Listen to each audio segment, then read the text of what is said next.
Okay, चलिए दोस्तों, आप सभी का स्वागत है आपके अपने प्लेटफॉर्म डीके शिक्षा के ऊपर।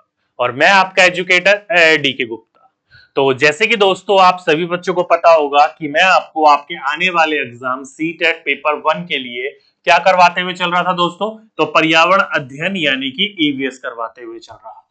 अगर आपने मेरे लेक्चर्स अटेंड करे होंगे तो आपको इस चीजों के बारे में जानकारी होगी। अगर नहीं अटेंड करे होंगे तो मैं आपको बोल देता हूं, या फिर आपने नया बैच ज्वाइन करा तो आपको पता होना चाहिए कि आपने जो भी अब तक पीछे का छोड़ा है उन चीजों को रिवाइज करते हुए चले जैसे ही समय मिलता चले आपको। ठीक है, तो उसी सीरीज को, उसी प्रक्रिया को कंटिन्यू करते हुए हम करेंगे आज क्या, उसके आगे वाले टॉपिकों के बारे में, जो उसके आगे वाले चैप्टरों के बारे में। ठीक है, जो कि हमने दोस्तों क्या शुरू कर रखा था, तो हमने आपका एक सीरीज स्टार्ट करी थी एनसीईआरटी बुक्स को कवर करने की। ठीक है, जिसमें हम क्लास तीसरी से हमने स्टार्ट करा था, तीसरी फिनिश करके चौथी फिनिश कर ली थी, और अब जो है हम पांचवी क्लास के ऊपर है। और पांचवी क्लास भी ऑलमोस्ट ये मान लीजिए 70 to 80% कवर कर चुके हैं हम। धीरे धीरे हम इसको भी कवर कर लेंगे। फिर देन हमने जो बात करी थी आपसे कि क्लास 6 और क्लास 7 की वो क्या करेंगे हम, तो वो ज्योग्राफी और साइंस के टॉपिक्स के बारे में बात करेंगे। ठीक है, चलिए तो फिर और डिले ना करते हुए आज के अपने टॉपिक को शुरू करते हैं, जो कि कौन सा होने वाला है दोस्तों, भोजन यानी कि फूड। यानी कि ईवीएस की बात करी जाए, आपके सीटेट के सिलेबस के अकॉर्डिंग बात करी जाए, तो आज एक जो चैप्टर कर रहे हैं वो भोजन यानी कि फूड से रिलेटेड है।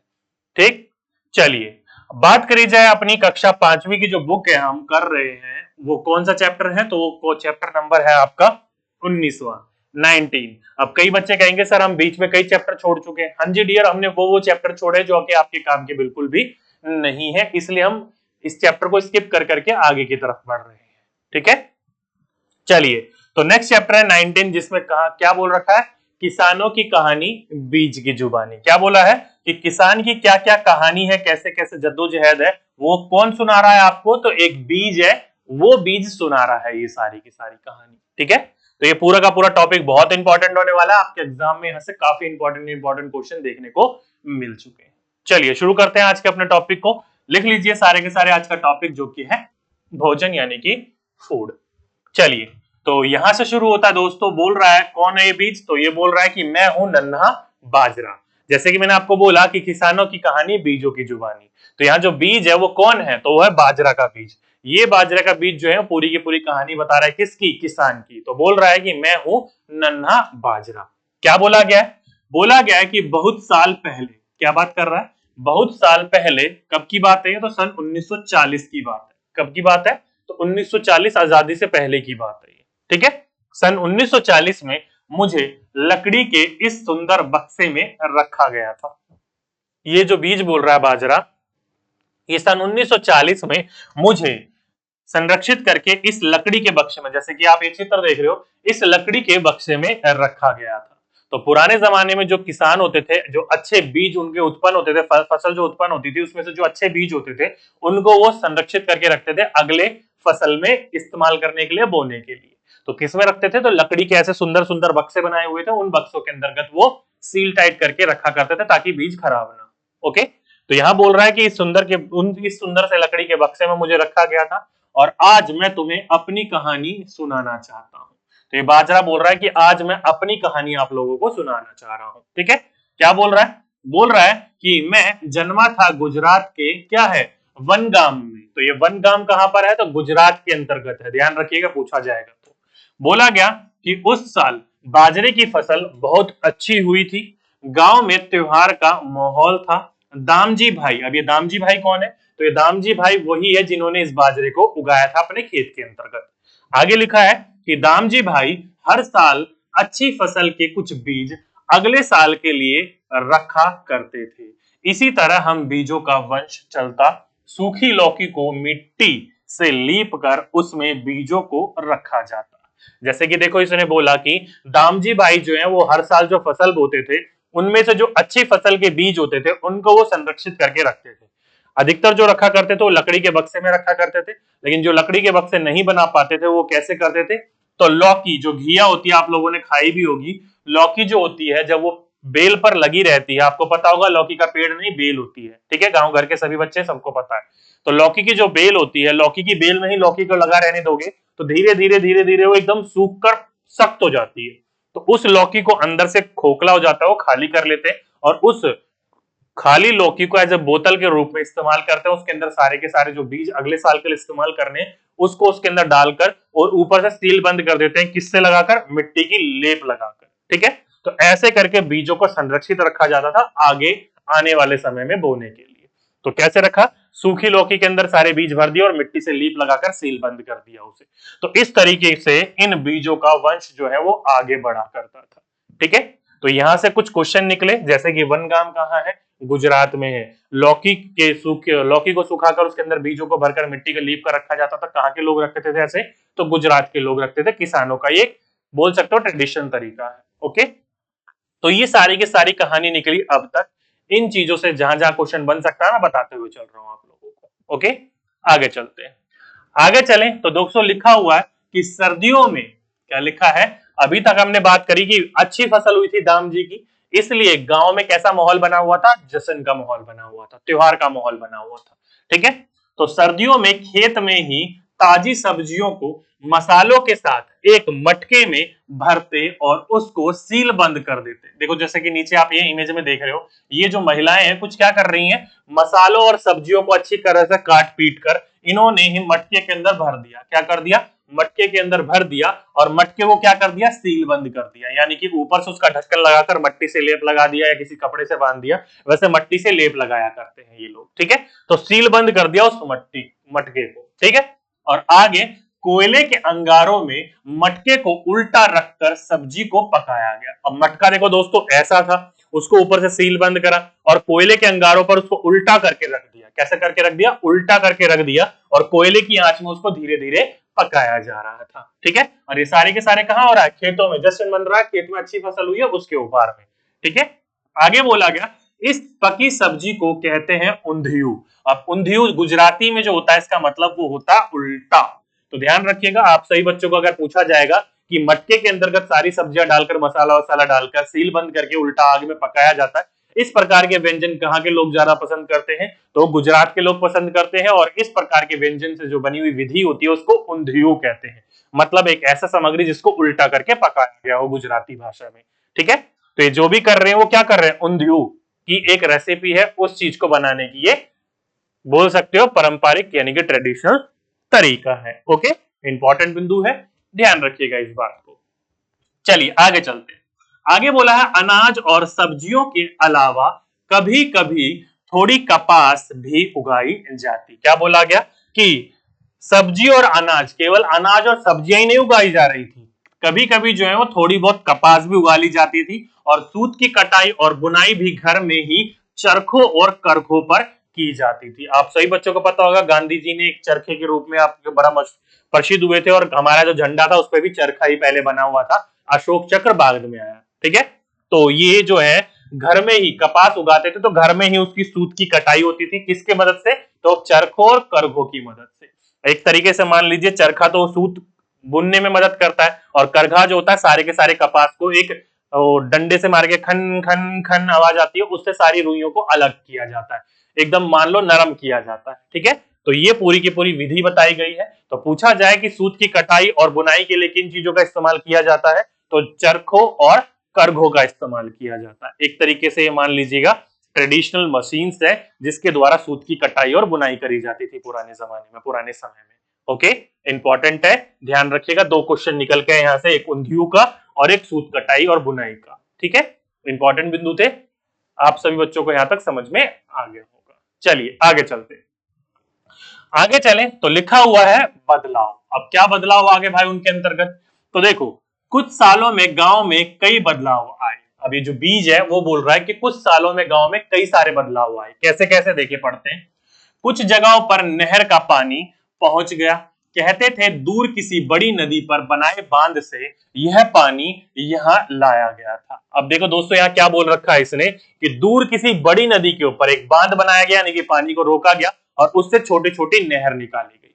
आप सही बच्चों को पता होगा जब भी किसी नदी के ऊपर बांध बनता है तो वहां का पूरा इकोसिस्टम बिगड़ जाता है। क्यों? क्योंकि एक बड़े से स्केल के ऊपर पानी को एक जगह रोका जाता है। अब जब बड़े सी जगह पर पानी को रोका जाएगा तो बहुत सारी लैंड जो है वो पानी में डूब जाएगी, यानी कि पूरा का पूरा जंगल वहां तहस नहस हो गया। अगर आसपास कोई गांव बसा हुआ है तो उन गांव वालों को वहां से हटाया जाएगा। और आप सभी बच्चों को पता है, अगर एक किसी को गांव से अपने छोड़कर कहीं और जाया जा रहा है तो उसको क्या कहा जाता है? डिस्प्लेसमेंट यानी कि विस्थापन कहा जाता है।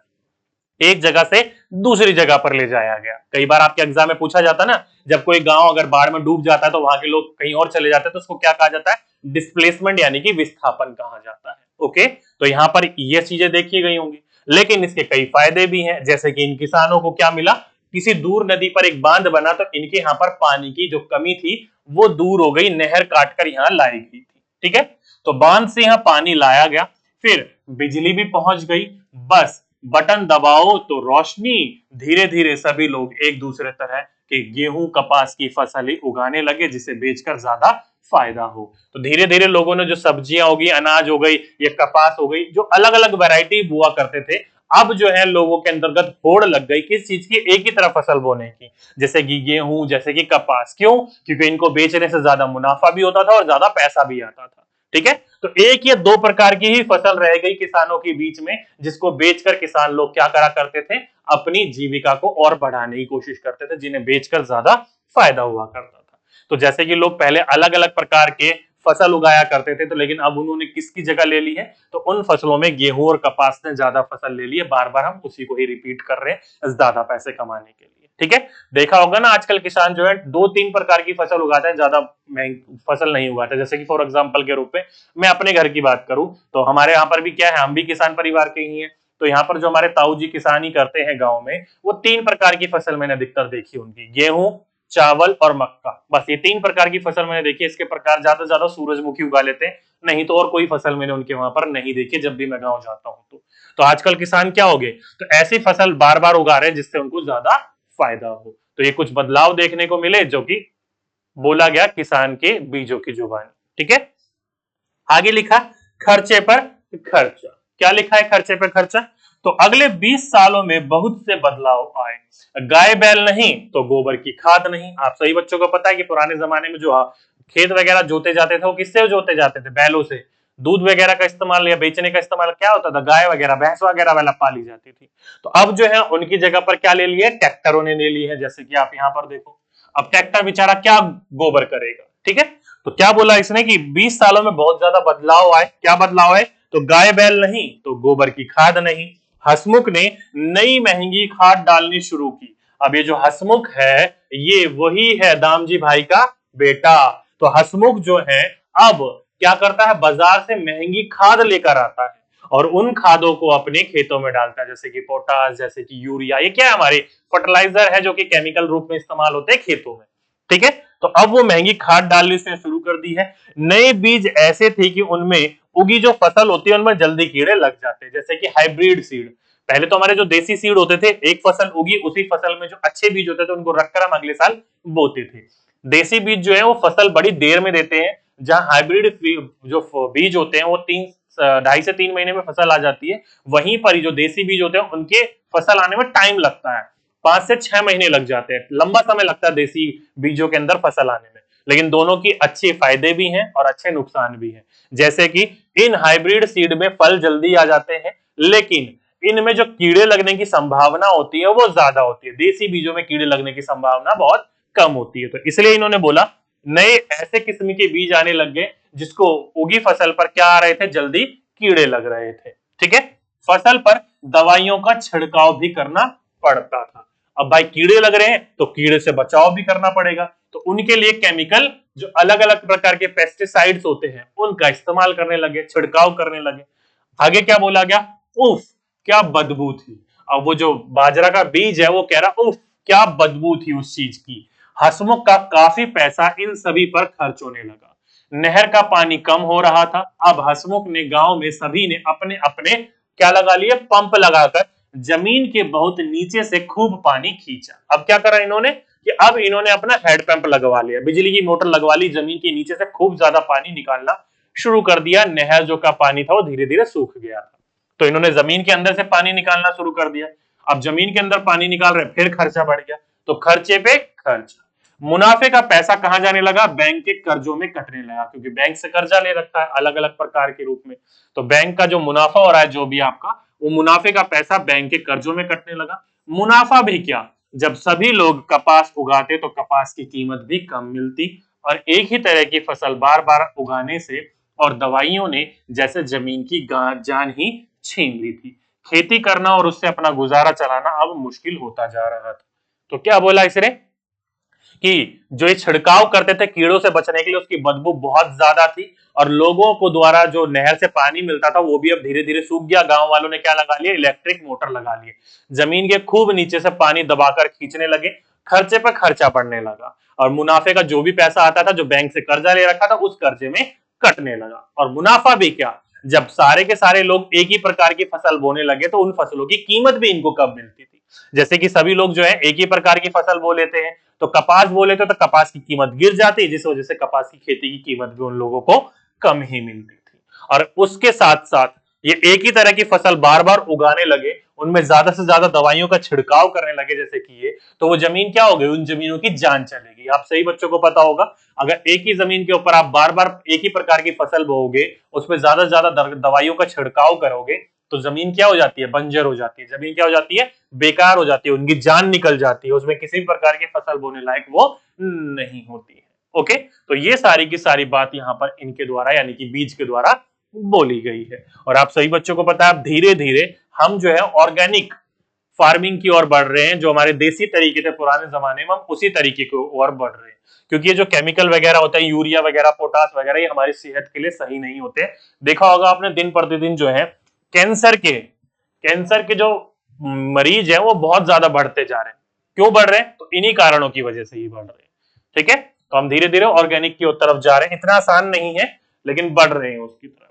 ठीक है, तो यहां से ये कुछ बिंदु निकले किसकी, बीज के अपनी कहानी बता रहा था ये। ठीक है, चलिए आगे चलते, आगे चलें तो क्या बोल रखा है, डेहरी गांव जो कि भास्कर भाई की बाड़ी, एक भास्कर भाई थे, उनकी एक बाड़ी थी, जो कि मैंने अभी बोला ऑर्गेनिक की तरफ बढ़ रहे हैं। तो उनकी बाड़ी में कुछ बच्चे घूमने गए थे और उन्होंने उनकी बहुत तारीफ करी। कैसी तारीफ करी, चलिए हमने पूछा, किसने, बच्चों ने पूछा, किससे, भास्कर भाई से।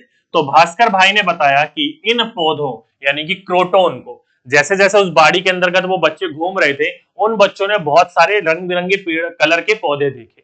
तो उन बच्चों के मन में क्यूरियोसिटी जागी, यार ये क्या है। तो उन्होंने भास्कर भाई से पूछा, तो भास्कर भाई ने बताया कि ये जो है वो जमाल घोटा का पौधा है। किसका पौधा है, क्रोटोन का पौधा है। किसका, क्रोटोन का। अब ये क्रोटोन के जो जड़ें होती हैं वो जमीन के बहुत अंदर तक नहीं जाती हैं, ध्यान रखिएगा। क्रोटोन के जो पौधे होते हैं जमीन के बहुत अंदर तक नहीं जाते, जमीन के ऊपर ऊपर रहते हैं। जब इनके पत्ते मुरझाने लगते हैं तो जान जाते हैं कौन, किसान लोग, वो बाड़ी के मालिक, कि बाड़ी के इस भाग में पानी देने की जरूरत है। तो इससे क्या पता चला, तो इससे ये पता चला कि बाड़ी में या खेत में कहीं पर भी अगर पानी की कमी है या उनको पानी देना है तो कैसे पता लगाते हैं, तो उन जगह पर ये क्रोटोन के पौधे लगा देते हैं और क्रोटोन के पौधों के द्वारा ही पता चलता है कि किस इलाके में पानी देना है या नहीं देना है। ठीक है, क्योंकि इनकी जो पौधे की जड़ें होती हैं वो ज्यादा जमीन की गहराई नहीं जाती है, ऊपर रहती है। अगर जमीन की ऊपर वाली परत सूख जाती है तो इनके पत्ते मुरझाने लग जाते हैं। पता चल जाता है कि इस इलाके में पानी की जरूरत है तो पानी डाल देते हैं उस इलाके में। तो इस तरीके से पानी की भी बचत होती है। ओके, तो अगर आपसे पूछा जाएगा किस पौधे के द्वारा पता चलता है कि इस इलाके में पानी डालने की जरूरत है या सिंचाई करने की जरूरत है, तो क्रोटोन के पौधे से किसान जानते हैं इस चीज को। ठीक, आगे चलते हैं। आगे बोला कि उन्होंने बताया, किसने, भास्कर भाई ने, कि वह फैक्ट्री में बनी खाद का इस्तेमाल नहीं करते। जो केमिकल वाली खाद है जैसे कि यूरिया, पोटास वगैरह, इन खादों का वो किसान लोग, वो भास्कर भाई इस्तेमाल नहीं करते। उनकी जमीन उपजाऊ बनती है जड़ों, पत्तों, शाखाओं के सड़ने और केंचुओं से। देखो साफ बोल रहे हैं ये कि इनकी जो जमीन है वो वेल फर्टाइल है, क्या है, एक उपजाऊ जमीन है, और उसको उपजाऊ बनाने में जो रोल निभाती है वो निभाती है जड़ें, पत्ते, शाखाएं और उनके सड़ने से, और साथ ही साथ में केंचुओं से। जब ये सड़ते हैं तो केंचुए जो होते हैं अपने वजन के बराबर हर रोज क्या खाते हैं, खाना खाते हैं, और वो मल करते हैं। तो जो मल निकलता है एक तरीके से वर्मी कंपोस्ट होता है, जो कि बहुत ही अच्छी खाद होती है। मान लीजिए जमीन के लिए एक दोबारा जीवन दान प्रदान करती है वर्मी कंपोस्ट, नेचुरली रूप में। ठीक है, तो इन चीजों के सड़ने से केंचुए से खाते हैं और केंचुए फिर वो खाद बनाकर निकालते हैं, इसलिए केंचुओं को किसानों का मित्र कहा जाता है। ठीक है, तो इन चीजों से वो अपनी जमीन को क्या बना रहे हैं, हल्की यानी कि पॉली बना रहे हैं और साथ ही साथ में वेल फर्टाइल भी कर रहे हैं। आगे चलते हैं। आगे लिखा है भास्कर भाई। भास्कर भाई क्या बता रहे हैं? तो भास्कर भाई ने बताया कि ये केंचुए जमीन में छेद बनाते रहते हैं, जिससे जमीन पौली हो जाती है, यानी कि हल्की हो जाती है, और इन केंचुओं के मल से जमीन उपजाऊ बनती है। जैसे कि मैंने अभी आपको बताया, ये केंचुए जो होते हैं अपने वजन के बराबर रोज, ये लाल केंचुए होते हैं अपने वजन के बराबर रोज खाना खाते हैं और मल करते हैं, और ये जो मल होता है वो ज्यादा ही फर्टाइल होता है। जैसे कि गाय गोबर करती है, हम खाद के रूप में इस्तेमाल करते हैं, तो केंचुए की जो खाद होती है ना, उसको वर्मी कंपोस्ट कहा जाता है, और ये बहुत ही ज्यादा पौष्टिक होता है जमीन के लिए। ठीक है, और साथ ही साथ में जमीन के अंदर ये क्या करते हैं, छेद बनाते रहते हैं। केंचुए जो होता है जमीन के अंदर छेद करते हुए अंदर जाते हैं, कभी भी ये जिंदा पौधों को नहीं खाते हैं, जमीन के अंदर छेद करते रहते हैं, जमीन के अंदर छेद करके मट्टी को बाहर निकालते रहते हैं, जिससे निराई गुड़ाई अपने आप ही ऑटोमेटिकली चल रही होती है। ठीक है, नेचुरल रूप में। और वो जमीन जब हल्की हो रही होती है तो उनके अंदर हवा का सर्कुलेशन अच्छा होता है, पानी डालोगे तो नीचे जड़ तक पानी जाता है, तो जिसकी वजह से पौधों को भी अच्छा पौष्टिक तत्व मिलता है। तो इस तरीके से ये जो केंचुए होते हैं वो किसानों की मदद करते हैं। क्या करते हैं? किसानों की मदद करते हैं। तो पूछा जाएगा आपसे कि केंचुए किस प्रकार से किसानों की मदद करते हैं, या भास्कर भाई किस प्रकार से अपने क्या करते हैं, खेती को, जमीन को वेल फर्टाइल या फिर उपजाऊ बनाते हैं, तो इसी तरीके से बनाते हैं। ओके, तो ये ध्यान रखिएगा, पूछा जाएगा आपसे, तो आपको इन चीजों के बारे में पता होना चाहिए। ओके, इंपॉर्टेंट है सारे के सारे बिंदु। उम्मीद करता हूं सारे के सारे आपको पॉइंट समझ में आ गए होंगे। तो वो था दोस्तों किसानों की कहानी, बीजों की जुबानी। उम्मीद करता हूं पूरा टॉपिक आपको अच्छे तरीके से समझ में आ गया होगा। चलिए अब चलते हैं अपने नेक्स्ट टॉपिक की ओर, जो कि है टॉपिक नंबर 20, यानी कि 20वां, जो कि है किसके जंगल। ये भी अपने आप में बहुत इंपॉर्टेंट टॉपिक है, आपके एग्जाम में यहां से भी काफी इंपॉर्टेंट क्वेश्चन देखे जा चुके हैं। ठीक है, चलिए आगे चलते हैं। ये भी चैप्टर फूड के अंतर्गत आएगा। अब ये कहानी जो है दोस्तों, वो सूर्यमणि, एक स्टार गर्ल है, जो कि अपना उसने आगे जाके बहुत अच्छा नाम कमाया, बहुत अच्छा अपने एक जगह एक स्पेस बनाई। ठीक है, जिसका नाम क्या है, सूर्यमणि। तो उसके बचपन की कहानी बताई जा रही है, सूर्यमणि का बचपन। क्या लिखा हुआ है? बचपन से ही सूर्यमणि को जंगल से बहुत लगाव था। क्या था? सूर्यमणि को जंगल से बहुत ज्यादा लगाव था बचपन से। वे स्कूल जाने का सीधा रास्ता छोड़ जंगल के रास्ते से आती जाती थी। देख सकते हो दोस्तों, इतना ज्यादा लगाव था सूर्यमणि को जंगल से कि जंगल का रास्ता छोड़ देती थी वो। मतलब आम रास्ता, जो छोटा रास्ता था, उसको छोड़ देती थी और लंबे रास्ते से जाती थी, जो कि जंगल से होकर जाता था।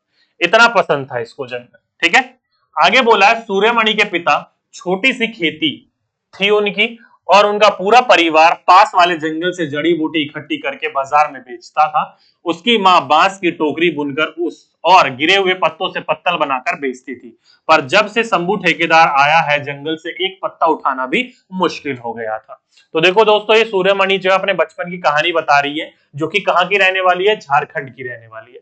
कहां की रहने वाली है? झारखंड की रहने वाली है। ये कहती है कि इसको जंगल से बचपन से ही प्यार थे। जंगल से इतना ज्यादा प्यार था कि सीधा छोटा रास्ता छोड़कर ये बड़े रास्ते से जंगल से होकर स्कूल जाया करती थी। ठीक है, इनका छोटा सा परिवार था, जिसमें पिताजी के पास छोटी सी जमीन थी, उसी में वो खेती करके गुजारा करा करते थे। इनकी माँ जो थी, जंगलों में जाकर जड़ी बूटी इकट्ठा करा करती थी, या फिर गिरे हुए फूलों को इकट्ठा करके गुलदस्ते बनाती थी, या गिरे हुए पत्तों से पत्तल बनाती थी और बाजार में जाकर बेचती थी, और उसी से अपनी जीविका ये लोग चलाते थे।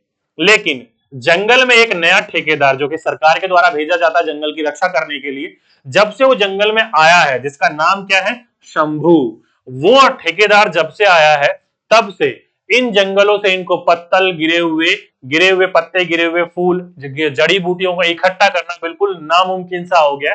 कोई भी इनको जंगल में घुसने नहीं दे रहा है वो शंभू। शंभू एक नंबर का क्या है, मान लीजिएगा बदमाश है। वो क्या करता है, पेड़ों को इलीगल तरीके से पेड़ों को काट काट कर बेच रहा था, और उसी चीज को छुपाने के लिए वो गांव वालों को जंगलों में घुसने नहीं देता था। ये शंभू क्या, एक नंबर का बदमाश था। ठीक है, तो इसी की ये सारी की सारी कहानी सुना रही है कौन, सूर्यमणि, छोटी सी बच्ची। ओके, इतनी सी बात समझ में आ गई। तो यहां से क्वेश्चन क्या बनेगा, तो यहां से क्वेश्चन बनेगा कि निम्नलिखित में से किस तरीके से जंगलों को नुकसान नहीं पहुंचता। तो जंगलों के अंदर से आप जड़ी बूटी इकट्ठी करोगे, नहीं पहुंचेगा। जंगलों से गिरे हुए पत्तों से पत्तल बनाओगे, नहीं पहुंचेगा। गिरे हुए फूलों से गुलदस्ते बनाकर बेचोगे, नहीं पहुंचेगा। तो इन किसी भी तरीके से जंगलों को नुकसान नहीं पहुंचता है। जंगलों का विनाश होने का, जंगलों को खत्म होने का तरीका ये नहीं है जो शंभू कर रहा है। पेड़ों को काट काट कर बेच रहा है, वो जंगलों का विनाश करने का एक तरीका है। ठीक, इतना सा आपको पता चल गया। चलिए आगे चलते हैं। आगे चलें तो सूर्यमणि के गांव के लोग ठेकेदार से डरते थे। जो शंभू ठेकेदार था उससे सभी के सभी लोग डरते थे, लेकिन एक अम्मा है, एक बूढ़ी अम्मा है जिसका नाम है बुधिया माई, वो नहीं डरती।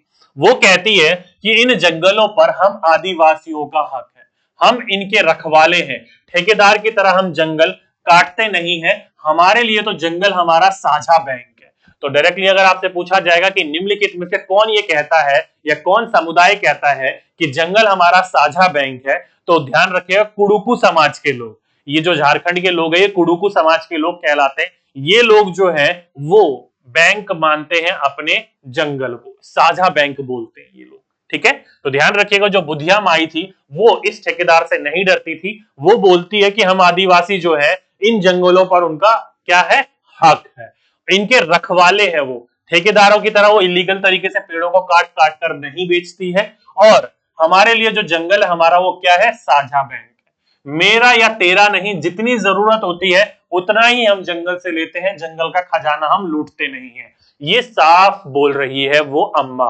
क्यों? क्योंकि इन्होंने साफ बोला हम गिरे हुए पत्ते को उठाते हैं, गिरे हुए फूलों को उठाते हैं, पेड़ों को नुकसान नहीं पहुंचा रहे हैं यहाँ पर, लेकिन शंभू पेड़ों को नुकसान पहुंचा रहा है। इसलिए इन्होंने कहा कि जंगल से हमें जितनी जरूरत होती है हम उतना ही लेते हैं, दूसरों की जगह, दूसरों की तरह हम जंगल का खजाना नहीं लूट रहे हैं।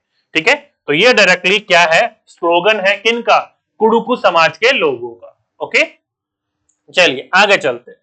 आगे चलें तो सूर्यमणि का सफर। अब देखो दोस्तों, सूर्यमणि छोटी बच्ची थी लेकिन उस समय, लेकिन अब सूर्यमणि बड़ी हो रही थी, उसका धीरे धीरे आगे की तरफ बढ़ना था उसको, तो उसने बोला सूर्यमणि का सफर, जो कि विशनपुर गांव का, ध्यान रखिएगा, सूर्यमणि जब अपने गांव में पढ़ रही थी, छोटा रास्ता छोड़कर वो बड़े रास्ता जंगल से होकर गुजर रही थी, लेकिन वो प्राइमरी तक स्कूल था, छोटा ही स्कूल था, आगे भी उसको पढ़ाई करनी थी, आगे भी पढ़कर लोगों के साथ भला करना था, लेकिन वो अपना गांव छोड़कर दूसरे गांव में पढ़ने के लिए नहीं जाना चाहती थी। क्यों? क्योंकि उसका स्कूल जो था जंगल से होकर जाती थी, तो जंगल से जाने में उसे बड़ा मजा आता था।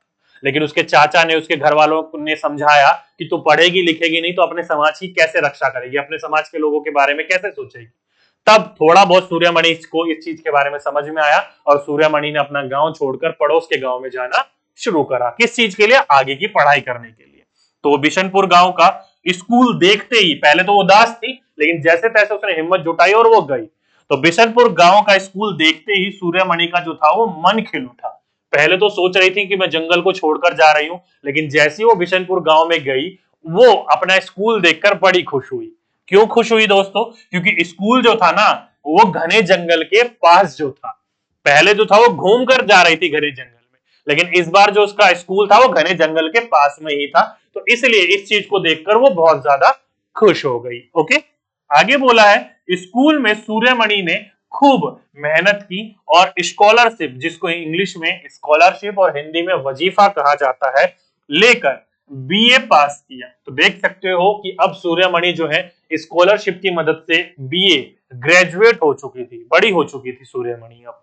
ठीक है, वह गांव की एक ऐसी पहली लड़की थी जो कॉलेज में गई, पहुंची और ग्रेजुएट हुई, और वहां पर उनकी मुलाकात हुई किससे? तो एक वासवी दीदी थी, उनसे उनकी पहचान हुई, जो कि क्या थी? एक पत्रकार थी।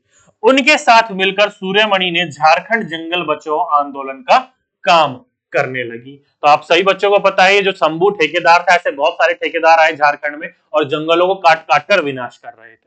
तो इन्हीं जंगलों को बचाने के लिए एक आंदोलन चलाया इन्होंने, जिसका नेतृत्व कौन कर रही थी? सूर्यमणि कर रही थी। इसी के नेतृत्व में जंगल बचाओ आंदोलन को क्या मिला? बल मिला। तो यहां से क्वेश्चन क्या निकला? तो झारखंड में जंगल बचाओ आंदोलन का नेतृत्व किसने करा था? तो सूर्यमणि ने करा था।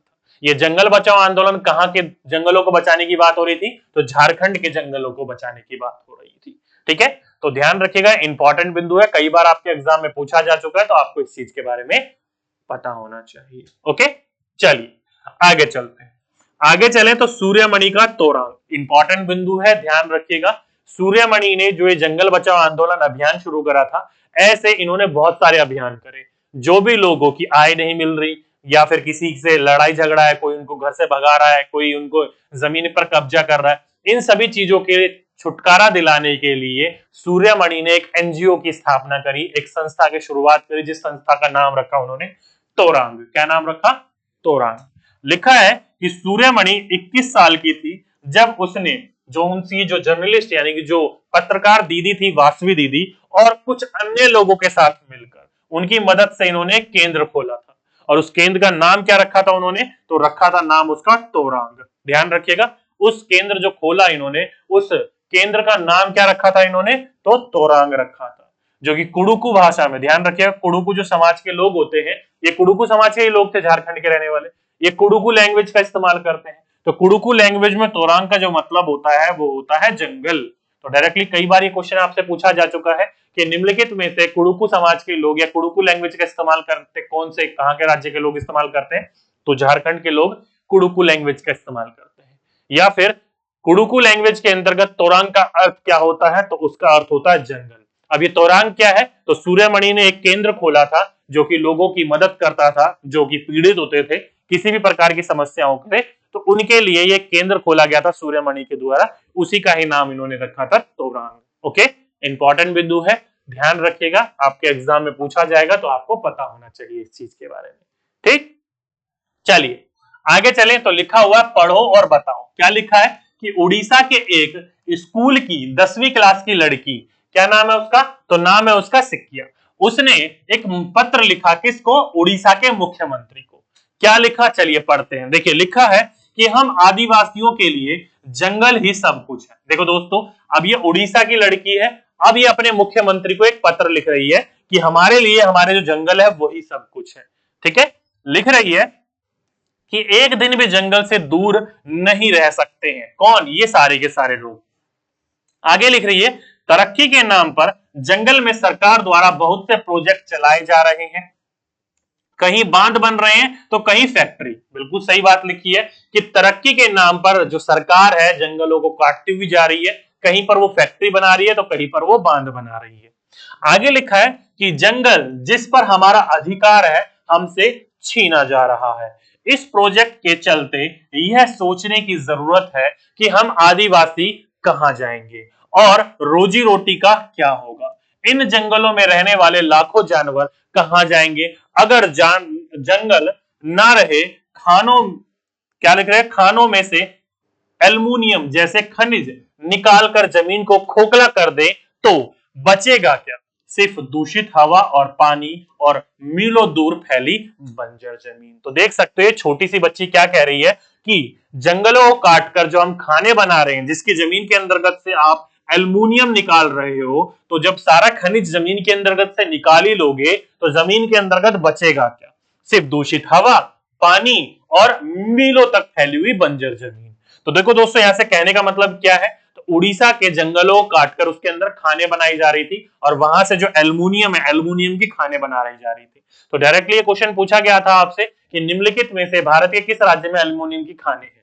तो दोस्तों ये सीधी सीधी सी बात है, उड़ीसा में है। उड़ीसा की जो लड़की है वो पत्र लिख रही थी, किसको? अपने मुख्यमंत्री को। तो डायरेक्टली यहीं से ही क्वेश्चन बना था आपके एग्जाम में, ये चीज आपको पता होनी चाहिए। ओके, तो अगली बार फिर बनेगा तो आपको पता होना चाहिए कि एल्युमिनियम की खाने हमारे भारत के किस राज्य में पाई जाती है? तो उड़ीसा के राज्य में पाई जाती है। ठीक, तो ये सारा का सारा पत्र लिखकर मुख्यमंत्री को वो बताना चाह रही थी कि जंगल में ऐसा मत करो, जंगल ही हमारे लिए सब कुछ है।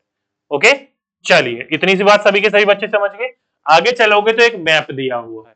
क्या दिया हुआ है? एक मैप दिया हुआ है, जिस मैप में उड़ीसा कहां पर आता है दोस्तों? ये है उड़ीसा।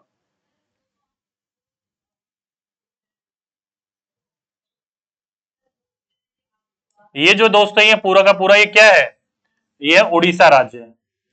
यहीं पर ही खाने बनाई जा रही थी, यहीं पर ही एल्युमिनियम पूरा प्राकृतिक रूप से निकाला जा रहा था। तो इसी के बारे में वो बताना चाह रही थी। ओके, समझ गए सभी के सभी बच्चे? ये पूरा का पूरा क्या है? ओडिशा है। ओडिशा देखा जाए तो कहां पर है? तो दोस्तों ये है पूर्वी घाट के ऊपर। ये इस तरफ बंगाल की खाड़ी है ना, इसको पूर्वी घाट कहा जाता है। इधर अरब सागर है तो इसको पश्चिमी घाट कहा जाता है। पश्चिमी घाट की तरफ 5 राज्य हैं और पूर्वी इसकी तरफ 4 है, जैसे कि तमिलनाडु, आंध्र प्रदेश, उड़ीसा और पश्चिम बंगाल। केवल यही 4 सीमाएं जिनकी समुद्री सीमाएं। ठीक, ये हो गया उड़ीसा। दूसरा क्वेश्चन यहां से ये पूछ लिया जाता है कि निम्नलिखित में से किस राज्य की तरफ घने जंगल है? तो देखो दोस्तों, मैप में जो दिया गया है, ज्यादा घने जंगल जो है वो काले रंग से है, कम घने जंगल जो है वो हल्के लाइट ग्रीन से। तो देख सकते हो दोस्तों, ये पूरा का पूरा जो है स्टेट है, ये क्या है, घने जंगलों से बसा हुआ है। तो घने जंगल किस तरफ है, तो अरुणाचल प्रदेश की तरफ। ये क्या है, अरुणाचल प्रदेश है। अरुणाचल प्रदेश में जो है बहुत घने घने जंगल देखने को मिलते हैं, बड़ी बड़ी मात्राओं में। तो कई बार आपके एग्जाम में पूछा जा चुका है क्वेश्चन, अगली बार फिर पूछा जाएगा, तो आपको इन चीजों के बारे में जानकारी होनी चाहिए। ओके, समझ गए सभी बच्चे यहां तक? चलिए आगे चलते, आगे चलें तो जंगल अधिकार कानून 2007, आप सभी बच्चों को पता होगा, इसको दिसंबर 2006 में बना लिया गया था और दिसंबर 2007 में लागू करा था। ठीक है, तो इस बार कई बार इसको जंगल अधिकार कानून 2006 भी कह दिया जाता है और कई बार इसे जंगल अधिकार कानून 2007 भी कह दिया जाता है। कंफ्यूज मत होइएगा किसी भी चीज में। ठीक, अब ये कानून क्या है, राइट टू फॉरेस्ट एक्ट 2007। तो यह कानून आदिवासियों को जंगल पर उनका हक दिलाता है। जो लोग कम से कम 25 साल से जंगल में रह रहे हैं, उनका वहां के जंगल और वहां पर पैदा होने वाली चीजों पर हक है, उन्हें जंगल से ना हटाया जाए। जंगल बचाने का काम भी कौन करेगी, ग्राम सभा करेगी उसकी।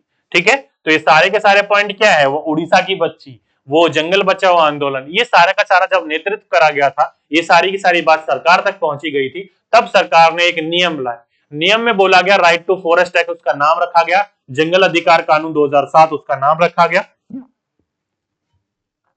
इस कानून के अंतर्गत साफ कहती है सरकार कि अगर कोई भी आदिवासी जंगल में कम से कम 25 वर्ष से रह रहा हो, तो उसके जंगल से कोई भी उसको हटा नहीं सकता।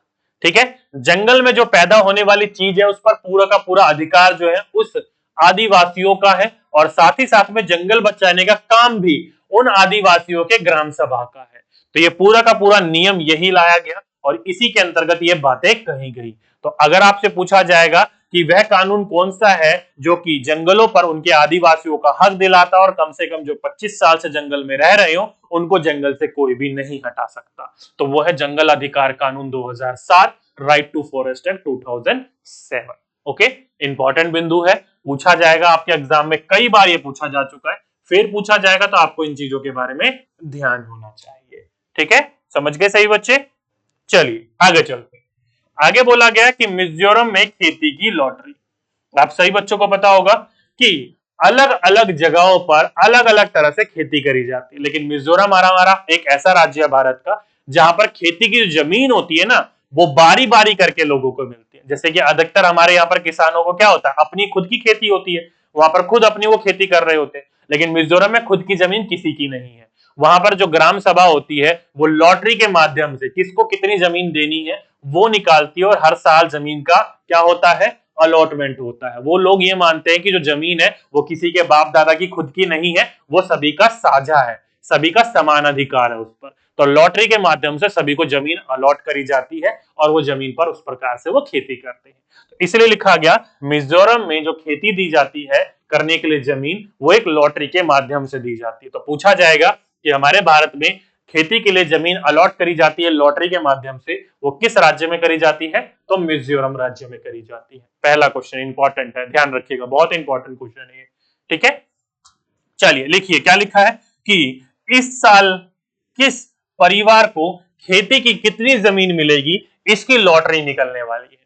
क्या बोला गया कि इस साल किस परिवार को कितनी जमीन दी जाएगी, वो लॉटरी की निकलने वाली है। जमीन को साझा मानकर सब लोगों को बारी बारी उस जमीन पर खेती करने का मौका मिलता है। देख सकते हो दोस्तों, उस ध्यान रखिएगा कि जमीन को ये लोग क्या मानते हैं, साझा मानते हैं, इसलिए साझा मानकर लोगों को बारी बारी उन जमीन पर खेती करने का सभी लोगों को अधिकार है, सभी लोगों को मौका मिलता है। बांस के एक सुंदर बर्तन को, एक कप लिया जाता है बांस का, और उस बांस के कप के अंतर्गत सभी लोगों की नाम की पर्ची डाली जाती है।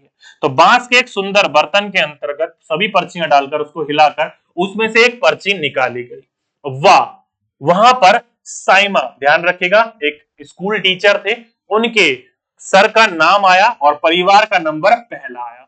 वह बोले झूम खेती की पहली पर्ची मेरे परिवार की आई। क्या बोला, झूम खेती। अब ये झूम खेती क्या है इसके बारे में हम डिटेल में बात करेंगे, लेकिन इन्होंने बोला कि पहली पर्ची मेरे परिवार की नाम की आई। साइमा सर ने 3 टिन जमीन मांग ली। क्या मांग ली, 3 टिन जमीन मांग ली। अब ये 3 टिन जमीन क्या है ये भी मैं अभी आपको बताता हूं।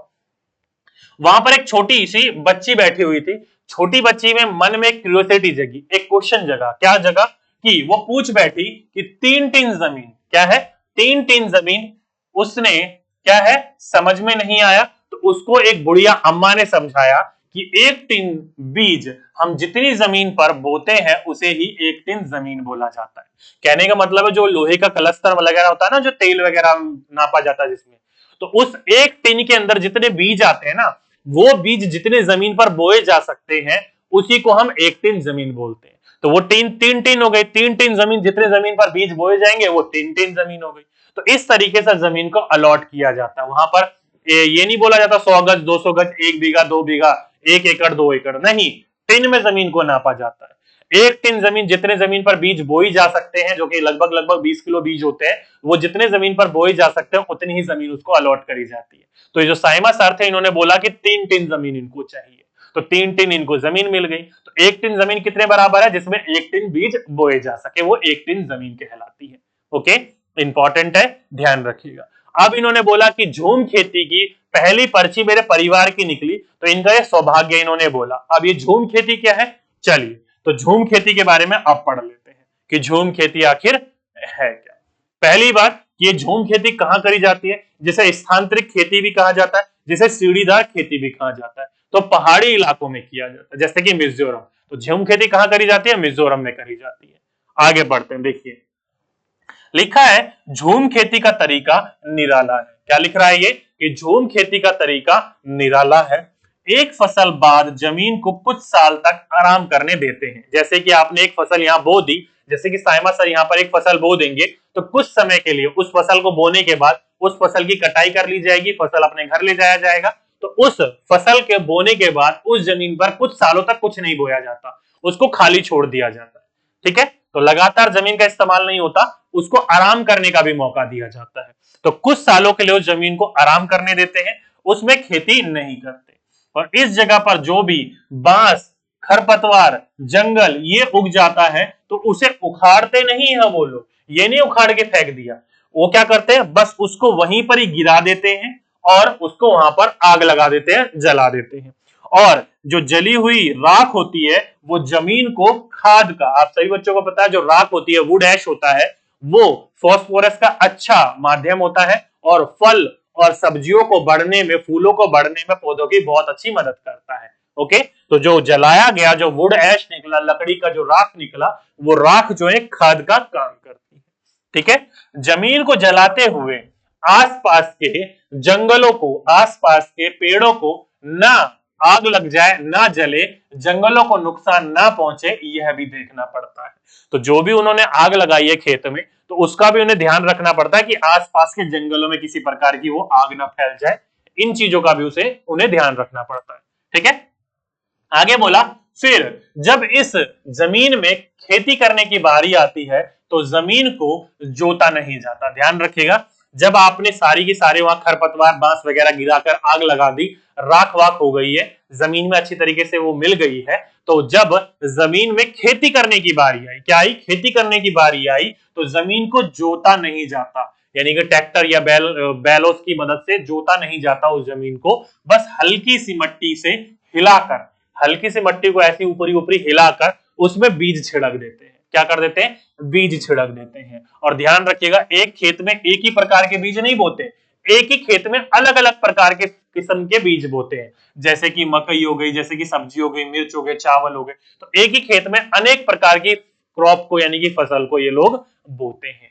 तो डायरेक्टली पूछा जाएगा कि जब खेती करने लायक जमीन होती है तो उसको जोतते हैं, गहरी जुताई करते हैं, नहीं, जमीन को हल्का सा ऊपर से हल्की हिला देते हैं और एक ही जमीन में अलग अलग प्रकार की किस्म की फसल को ये बोते हैं, चाहे वो मकई हो गई, सब्जी हो गई, मिर्ची हो गई, चावल हो गए, या अन्य प्रकार की जो भी फसल ये बो रहे हैं, उन फसलों का ये एक ही खेत में इस्तेमाल करते हैं। ठीक है, चलिए आगे चलते हैं। आगे बोला है कि फसल के समय भी अनचाही घास और पौधों को उखाड़ते क्या है, नहीं है, उन्हें गिरा देते हैं। आप सही बच्चों को पता होगा, जब आप खेती करते हो तो खेती के साथ साथ अन्य खरपतवार वगैरह भी उगती रहती है, तो ये लोग उसको उखाड़ते नहीं है, उसको भी क्या करते हैं, नीचे गिरा देते हैं। क्या करते हैं, नीचे गिरा देते हैं, और वे जो जमीन की मिट्टी होती है उसमें वो धीरे धीरे क्या हो जाता है, मिल जाता है। आप सभी बच्चों को पता है नेचुरल रूप में खेती कर रहे हैं, तो इनकी खेती में बहुत ज्यादा क्या देखने को मिलते हैं, केंचुए देखने को मिलते हैं। तो वो जो इन्होंने खरपतवार वहीं गिराई, तो गिराने से पौधा मर जाएगा, उसकी डंडी टूट गई, और जैसे गिराएंगे, अब गिरे हुआ पौधा खरपतवार, उसको केंचुए आराम से धीरे धीरे सूखेगा, उसको खा जाएंगे। जिंदा पौधे को केंचुए नहीं खाते हैं, चाहे वो खरपतवार ही क्यों ना हो, वो जब तक पौधा मरेगा नहीं, डेड नहीं होगा, तब तक नहीं खाएंगे। तो इस तरीके से जो जमीन होती है इनकी उपजाऊ बनती है।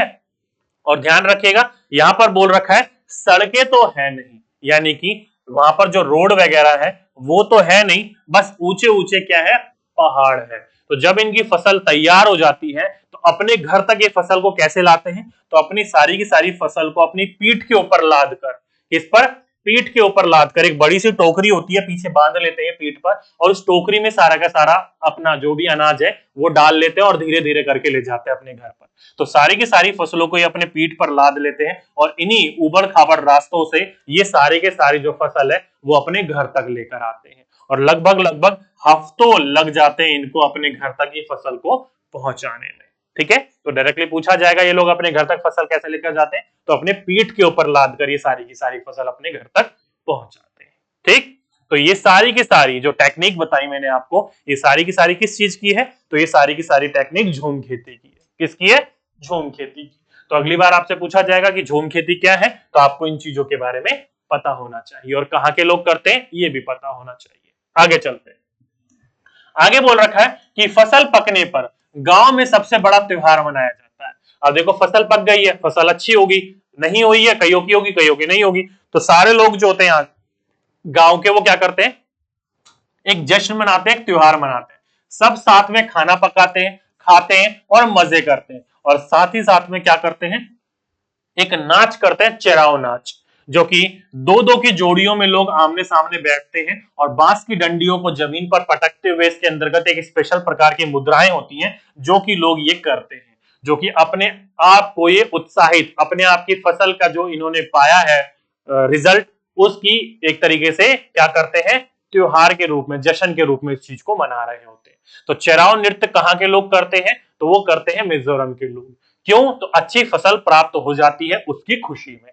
ठीक है, जैसे कि देखो लिखा है कि इस नाच में जमीन पर बांस की डंडियां लेकर दो दो लोग जोड़ियों में आमने सामने बैठती हैं या बैठते हैं, और ढोल की ताल और डंडियों की जमीन पर पीटते हैं, और डंडियों के इन बीच में जो लोग होते हैं कतार में खड़े होकर कूदते हैं और नाचते हैं। तो एक स्पेशल प्रकार का जो नाच है वो कहाँ के लोग करते हैं, मिजोरम को लोग करते हैं। कहाँ के, मिजोरम के लोग करते हैं। ओके, इंपॉर्टेंट बिंदु है, इंपॉर्टेंट फैक्ट एग्जाम में पूछा जाएगा, तो इन चीजों के बारे में आपको जानकारी होनी चाहिए। तो ये था दोस्तों एक पूरा का पूरा मिजोरम खेती के बारे में इंपॉर्टेंट सभी फैक्ट्स। उम्मीद करता हूं सारी चीजें समझ में आ गई होंगी। तो दोस्तों ये था आज का अपना पूरा का पूरा चैप्टर। चलिए अब देखते हैं आपके एग्जाम में यहां से किस प्रकार के क्वेश्चन देखने को मिलते हैं। तो पहला क्वेश्चन लिखा गया है कि पुराने समय में ज्वार और बाजरे की फसल प्रमुखता से उगाई जाती थी, आजकल इसकी जगह किस फसल ने ले ली है। तो जैसे कि दोस्तों मैंने आपको पहले बोला था, लोग ज्वार भी उगाते थे, बाजरा भी उगाते थे, कपास भी उगाते थे, सब्जियां भी उगाते थे, लेकिन आजकल केवल दो ही प्रकार के किस्म की जो फसल है वो लोग उगा रहे हैं, और उन्हीं प्रकार की खेती बार बार करके अपने पैसे कमा रहे हैं। तो कौन सी होगी, धान गेहूं, गेहूं कपास, गन्ना गेहूं या चना सरसों। तो दोस्तों अभी अभी हमने बात करी थी किसकी, कपास की। कपास बार बार लोग उगा रहे थे और बार बार उसका मुनाफा भी कम होता जा रहा था। तो गेहूं और कपास की फसल जो है बार बार लोग बहुत ज्यादा उगाते हैं और उसी से मुनाफा कमाने की सोच रहे होते हैं। तो इन फसलों ने आजकल इनकी जगह ले ली है। तो option number second is the right answer. Okay, चलिए आगे चलते हैं। आगे बोला गया, नीचे दिया गया पैराग्राफ पढ़िए, क्या लिखा है। यह कानून आदिवासियों को जंगल पर उनका हक दिलाता है। जो लोग कम से कम 25 साल से जंगल में रह रहे हैं, उनका वहां के जंगल और वहां पर पैदा होने वाली चीजों पर हक है, उन्हें जंगल से ना हटाया जाए। जंगल बचाने का काम भी उनकी ग्राम सभा करे। यह कानून होना चाहिए। तो ये कौन सा कानून, अभी अभी मैंने आपको पढ़ाया था कि जंगल से किसी भी आदिवासियों को नहीं हटाया जा सकता। जंगल पर जो उनका अधिकार है वो दिलाता है उनको जंगल अधिकार कानून अधिनियम 2007, राइट टू फॉरेस्ट एक्ट 2007। तो ऑप्शन नंबर सेकंड, जिस जिस बच्चों ने इसका ऑप्शन नंबर सेकंड लगाया वो सभी के सभी बच्चों ने बिल्कुल करेक्ट और बिल्कुल राइट आंसर लगाया। ठीक है, चलिए अगला क्वेश्चन। कोई किसान उर्वरक और कीटनाशकों का अधिक उपयोग करके अपने खेत में बार बार धान की फसल उगा रहा है।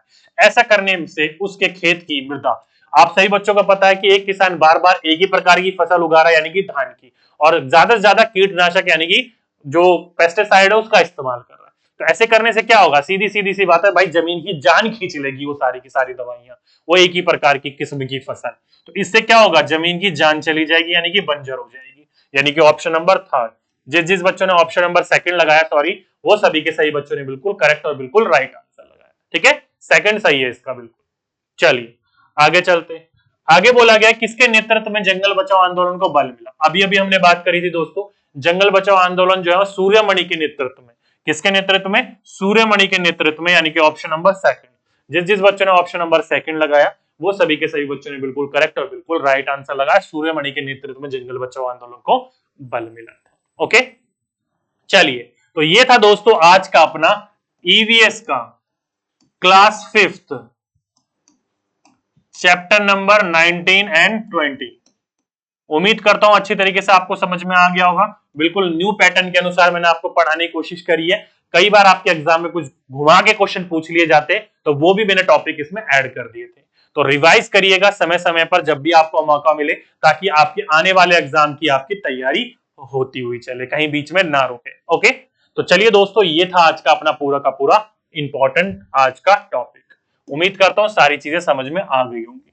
नेक्स्ट क्लास में जब हम मिलेंगे तो क्लास 5th की ही चैप्टर नंबर 21 को स्टार्ट करेंगे। ओके, तो चलिए दोस्तों, आज के लिए बस इतना ही रहने देते हैं। आपसे फिर मुलाकात होगी एक नेक्स्ट वीडियो में एक नेक्स्ट टॉपिक के साथ। जब तक के लिए सभी बच्चों को धन्यवाद।